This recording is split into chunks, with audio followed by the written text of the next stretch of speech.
ఓం శాంతి 15/2/2024 మధురమైన పిల్లలు, తండ్రి ముళ్లను పుష్పాలుగా తయారు చేయడానికి వచ్చారు. తండ్రికి ముళ్లపైన ప్రేమ ఉంది, అలాగే పుష్పాలపైన ప్రేమ ఉంది. ముళ్లనే పుష్పాలుగా తయారు చేయడానికి శ్రమిస్తారు.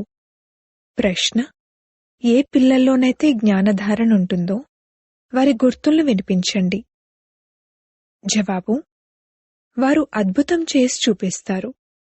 వారు తమ మరియు ఇతరుల కళ్యాణం చేయకుండా ఉండలేరు. బాణం తగిలితే నష్టోమోహులుగా అయి ఆత్మిక సేవలో నిమగ్నమైపోతారు. వారి అవస్థ ఏకరసంగా చలించకుండా స్థిరంగా ఉంటుంది. వారెప్పుడూ ఎటువంటి తెలివి తక్కువ పని చేయరు. ఎవరికీ దుఃఖాన్నివ్వరు. అవగుణాల రూపీ ముళ్లను తొలగించుకుంటూ వెళ్తారు. ఓం శాంతి. తండ్రి పెద్ద లివర్ గడియారం వంటివారని పిల్లలకు తెలుసు. పూర్తిగా యాక్యురేట్ సమయానికి ముళ్లను పుష్పాలుగా తయారు చేయడానికి వస్తారు. ఒక్క క్షణం కూడా ఎక్కువ తక్కువ అవ్వదు. కొద్దిగా కూడా తేడా రాదు. మధురాతి మధురమైన పిల్లలకు తెలుసు, ఈ సమయంలో ఇది కలియుగ ముళ్ల అడవి. కావున పుష్పాలుగా తయారయ్యేవారికి మేము పుష్పాలుగా తయారవుతున్నాము అన్నది అనుభవం అవ్వాలి. మొదట మనమందరము ముళ్లలా ఉండేవారము. కొందరు చిన్న ముళ్ళులా, కొందరు పెద్ద ముళ్లలా ఉండేవారు. కొందరు చాలా దుఃఖాన్ని ఇస్తారు, కొందరు తక్కువ దుఃఖాన్ని ఇస్తారు. ఇప్పుడు తండ్రికైతే అందరిపైన ప్రేమ ఉంది. ముళ్లపైన ప్రేమ ఉంది, పుష్పాలపైన ప్రేమ ఉంది అన్న గాయనం కూడా ఉంది. మొదట ఎవరిపై ప్రేమ ఉంది? తప్పకుండా ముళ్లపైన ప్రేమ ఉంది. ఎంత ప్రేమ ఉందంటే కష్టపడి వారిని ముళ్ల నుండి పుష్పాలుగా తయారు చేస్తారు. వారు ముళ్ల ప్రపంచంలోకే వస్తారు. ఇందులో సర్వవ్యాపి విషయం ఉండదు. ఒక్కరి మహిమే జరుగుతుంది. ఆత్మ శరీరాన్ని ధారణ చేసి పాత్రను అభినయించినప్పుడు ఆత్మకే మహిమ జరుగుతుంది. శ్రేష్టాచారిగాను ఆత్మే అవుతుంది, భ్రష్టాచారిగాను ఆత్మే అవుతుంది. ఆత్మ శరీరాన్ని ధారణ చేసి ఎటువంటి కర్మలు చేస్తుందో దాని అనుసారంగా వీరు కుకర్మలు చేసేవారు లేక వీరు సుకర్మలు చేసేవారు అని అనడం జరుగుతుంది. ఆత్మే మంచి లేక చెడు కర్మలు చేస్తుంది. స్వయాన్ని ప్రశ్నించుకోండి, మీరు సత్యుగ దైవీ పుష్పంలా ఉన్నారా లేక కలియుగ ఆసురి ముల్లులా ఉన్నారా? సత్యుగం ఎక్కడా, కలియుగం ఎక్కడా? దేవతలెక్కడా, అసురులెక్కడా? ఎంతో తేడా ఉంది. ముళ్లలా ఎవరైతే ఉంటారో వారు స్వయాన్ని పుష్పాలుగా పిలుచుకోలేరు. పుష్పాలు సత్యుగంలో ఉంటారు, కలియుగంలో ఉండరు. ఇప్పుడిది సంగమయుగం. ఇప్పుడు మీరు ముళ్ల నుండి పుష్పాలుగా అవుతారు. టీచర్ పాఠం చెప్తారు. పిల్లల పని దానిని రిఫైన్ చేసి చెప్పడం. అందులో ఇది కూడా రాయండి. ఒకవేళ మీరు పుష్పంగా అవ్వాలనుకుంటే స్వయాన్ని ఆత్మగా భావించండి మరియు పుష్పంగా తయారు చేసే పరంపిత పరమాత్మను స్మృతి చేయండి. తద్వారా మీ అవగుణాలు తొలగిపోతాయి మరియు మీరు సతోప్రధానంగా అయిపోతారు. బాబా వ్యాసం ఇస్తారు. పిల్లల పని దానిని సరిదిద్ది ముద్రించడము.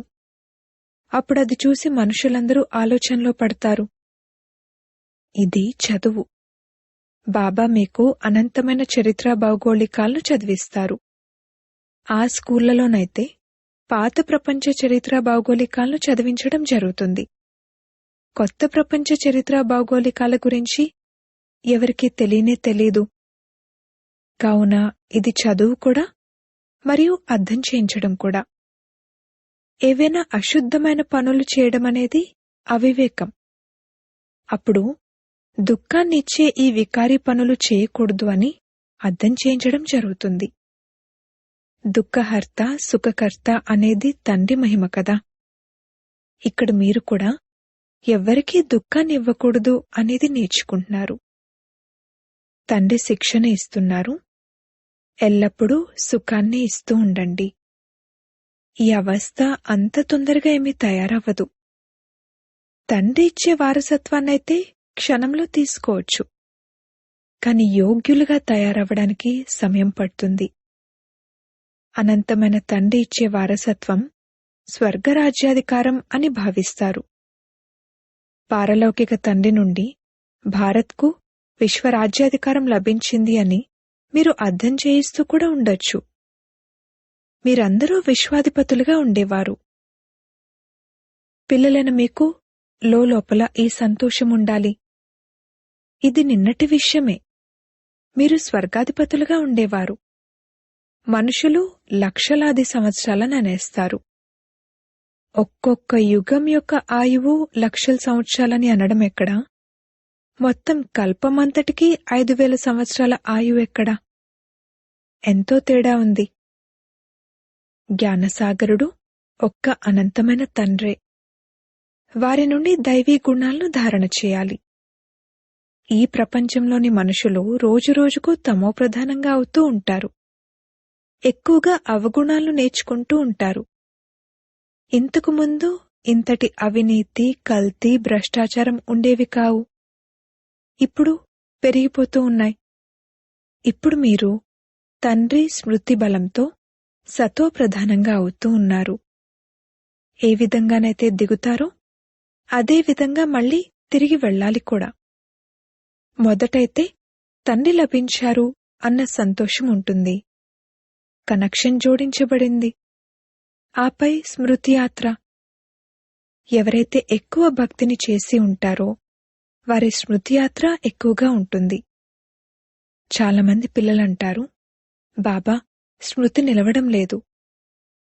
భక్తిలో కూడా అలా అవుతుంది. కథ వినడానికి కూర్చున్నప్పుడు బుద్ధి వేరే వైపులకు పరిగెడుతుంది. వినిపించేవారు చూస్తూ ఉంటారు. అప్పుడున్నట్లుండి నేనేం వినిపించాను అని అడిగితే తికమక పడతారు. కొందరైతే వెంటనే చెప్పేస్తారు. అందరూ ఒకే విధంగా ఉండరు కదా. ఇక్కడ కూర్చుని ఉన్నా కాని ధారణేమీ ఉండదు. ఒకవేళ ధారణ ఉంటే అద్భుతం చేసి చూపిస్తారు. వారు తమ మరియు ఇతరుల కళ్యాణం చేయకుండా ఉండలేరు. ఒకవేళ ఎవరికైనా తమ ఇంట్లో ఎంతో సుఖమున్నా, మహళ్ళు, మోటార్లు మొదలైనవున్నా ఒక్కసారి బాణం తగిలితే ఇక అంతే. నేను ఈ ఆత్మిక సేవను చేయాలనుకుంటున్నానని తమ పతికి చెప్తారు. కాని మాయ చాలా శక్తివంతమైనది. అది చెయ్యనివ్వదు. మోహం ఉంటుంది కదా. ఇన్ని మహళ్లను, ఇంతటి సుఖాన్ని ఎలా వదులుతారు? అరే, మొదట్లో ఇంతమంది పరిగెత్తుకుని వచ్చారు కదా, వారంతా పెద్ద పెద్ద లక్షాధికారులు, కోటీశ్వర్ల ఇంటివాళ్లు. అన్నీ వదిలేసి వచ్చేశారు. ఇది భాగ్యాన్ని చూపిస్తుంది. వాటిని వదిలేందుకు అంతటి శక్తి లేదు. రావణుడి సంకెళ్లలో చిక్కుకునున్నారు. ఇవి బుద్ధి యొక్క సంకెళ్ళు. తండ్రి అర్థం చేయిస్తున్నారు, అరే, మీరు స్వర్గాధిపతులుగా, పూజ్యులుగా అవుతారు. తండ్రి గ్యారంటీ ఇస్తున్నారు, 21 జన్మలు మీరెప్పుడూ రోగగ్రస్తులుగా అవ్వరు. సదా ఆరోగ్యవంతులుగా 21 జన్మల కొరకుంటారు. మీరు పతి వద్దనే ఉండండి, కాని కేవలం పవిత్రంగా అవుతాను మరియు తయారు చేస్తాను అన్నదానికి అనుమతి తీసుకోండి. తండ్రిని స్మృతి చేయడం మీ కర్తవ్యము. తద్వారా మీకు అపారమైన సుఖం లభిస్తుంది. స్మృతి చేస్తూ చేస్తూ తమో ప్రధానం నుండి సతో ప్రధానంగా అయిపోతారు. ఇది ఎంతగా అర్థం చేసుకోవాల్సిన విషయం. శరీరంపై నమ్మకం లేదు. తండ్రికి చెందినవారుగానైతే అవ్వండి. వారి వంటి ప్రియమైన వస్తువు ఇంకేదీ లేదు. తండ్రి విశ్వాధిపతులుగా తయారు చేస్తారు. వారంటారు, ఎంత కావాలనుకుంటే అంత సతోప్రధానంగా అవ్వండి. మీరు అపారమైన సుఖాన్ని చూస్తారు. తండ్రి స్వర్గద్వారాలను ఈ నారీల ద్వారా తెరిపిస్తారు. మాతలపైనే జ్ఞాన కలశాన్ని పెట్టడం జరుగుతుంది. బాబా మాతల్నే ట్రస్టీలుగా చేశారు. అంతటినీ మాతలైన మీరే సంభాళించండి అని అన్నారు. ఇతని ద్వారా కలశాన్ని పెట్టారు కదా. దానికి గుర్తుగా వారు సాగరమతనం చేశారని, అమృతం యొక్క కలశాన్ని లక్ష్మికి ఇచ్చారని రాశారు. బాబా స్వర్గద్వారాలను తెరుస్తున్నారని ఇప్పుడు మీకు తెలుసు. మరి మనం బాబా నుండి వారసత్వాన్ని ఎందుకు తీసుకోకూడదు? విజయమాలలో ఎందుకు స్మరింపబడకూడదు? మహావీరులుగా ఎందుకు అవ్వకూడదు? అనంతమైన తండ్రి పిల్లలను ఒడిలోకి తీసుకుంటారు. ఎందుకని? స్వర్గాధిపతులుగా తయారు చేయడానికి. వారు కూర్చుని పూర్తిగా ముళ్లలా ఉన్నవారికి శిక్షణ ఇస్తారు. కావున ముళ్లపైన కూడా ప్రేమ ఉంది కదా, కావుననే వారిని పుష్పాలుగా తయారు చేస్తారు. తండ్రిని పతిత ప్రపంచంలోకి మరియు పతిత శరీరంలోకి పిలుస్తారు. నిర్వాణ ధామాన్ని వదిలి ఇక్కడకు రండి అని పిలుస్తారు. తండ్రి అంటారు, డ్రామానుసారంగా నేను ముళ్ల ప్రపంచంలోకి రావాల్సి వస్తుంది. అంటే తప్పకుండా ప్రేమ ఉందనే కదా. ప్రేమ లేకుండా పుష్పాలుగా ఎలా తయారు చేస్తారు? ఇప్పుడు మీరు కలియుగ ముళ్ల నుండి సత్యుగ దేవతలుగా, సతోప్రధానులుగా, విశ్వాధిపతులుగా అవ్వండి. ఎంత ప్రేమగా అర్థం చేయించడం జరుగుతుంది. కుమారి పుష్పం వలె ఉంటుంది, కావుననే అందరూ ఆమె చరణాలపై పడతారు. ఆమె ఎప్పుడైతే ముల్లులా పతితంగా అవుతుందో అప్పుడు ఆమె అందరి ముందు తల వంచి నమస్కరించవలసి ఉంటుంది. అందుకే ఏం చేయాలి? అలా పుష్పంలానే ఉండిపోవాలి. అప్పుడు సదా పుష్పంగా అయిపోతారు.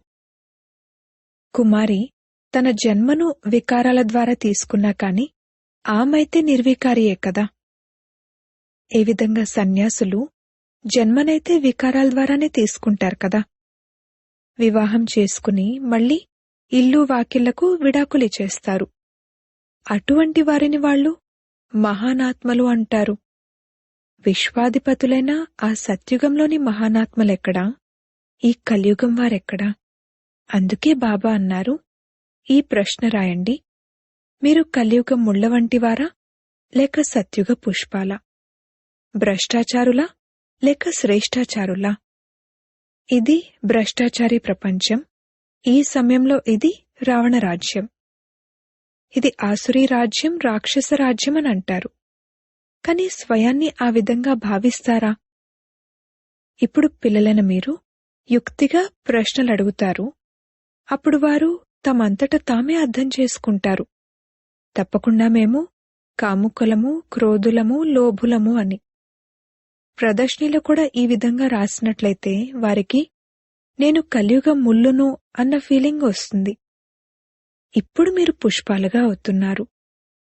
బాబా అయితే సదా పుష్పము. వారెప్పుడూ ముల్లులా అవ్వరు.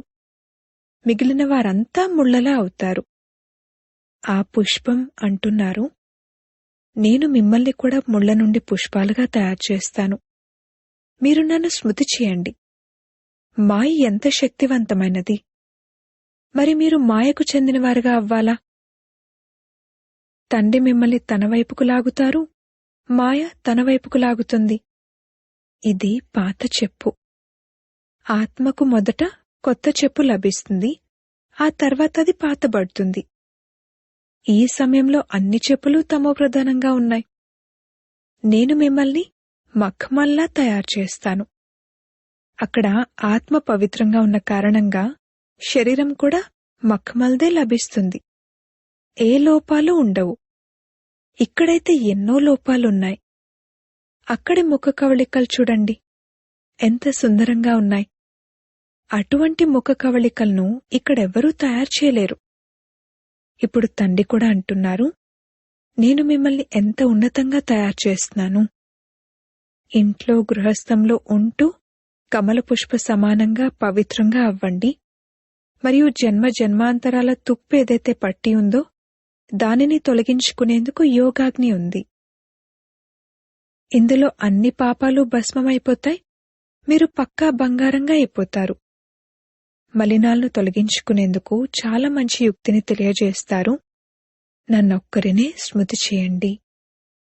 మీ బుద్ధిలో ఈ జ్ఞానముంది. ఆత్మ కూడా చాలా చిన్నది.